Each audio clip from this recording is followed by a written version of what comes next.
mixed berry Brita cake. Here's what you'll need to prepare the cake portion of this recipe. And these are the ingredients you'll need for the topping. The first step is to separate your eggs. Eggs are easiest to separate when they're chilled, but you want to bring them to room temperature after separating before preparing this cake. In a large bowl, beat the egg whites until they get a bit frothy, and then add a bit of cream of tartar. This will help stabilize your foam.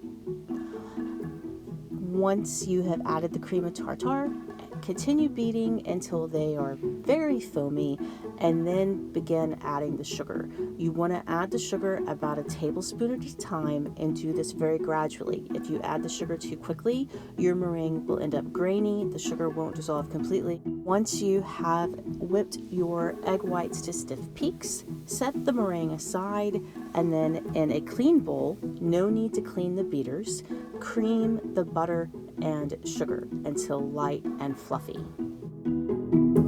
Add the zest of 1 lemon that can go directly into the bowl, along with those reserved egg yolks. Next, add the flour, which you've combined with the baking powder. Add the flour in 3 additions, alternating with the milk. Once your batter is mixed, you want to spread it in a pan that's been lined with parchment paper. Ideally, you would use a 10 by 13 inch pan. You could also do this in a 9 by 13. Spread the batter evenly and then spread the meringue on top of the cake batter. Bake for 20 to 25 minutes in a 350-degree oven until the meringue is lightly browned and set on top. Let the cake cool in the pan for 10 minutes and then use that parchment to quickly but carefully lift the cake out of the pan to a wire rack and let it cool completely. Once the cake is cool, prepare your topping. I used blueberries and strawberries, but you could use any combination of berries you like.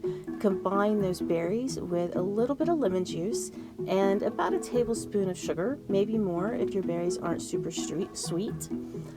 Toss that, set it aside while you prepare your whipped cream. Beat the heavy whipping cream until thickened, and then add the sour cream. You could also use creme fraiche and some vanilla extract. Continue beating until you have medium firm peaks.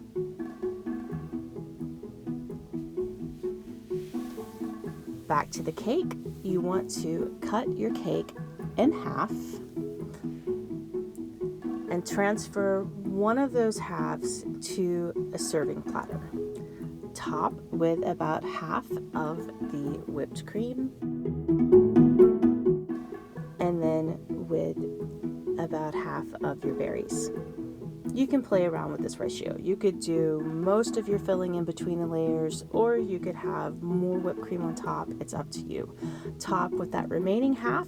If it breaks like mine just did, don't worry about it. It's going to be covered with the whipped cream and berries. So top your cake with the remaining whipped cream and then spoon the remaining berries on top. If you like, you could add a few mint leaves to dress it up a bit. This cake is best served the day it is made, so there's no need to wait, just dig right in.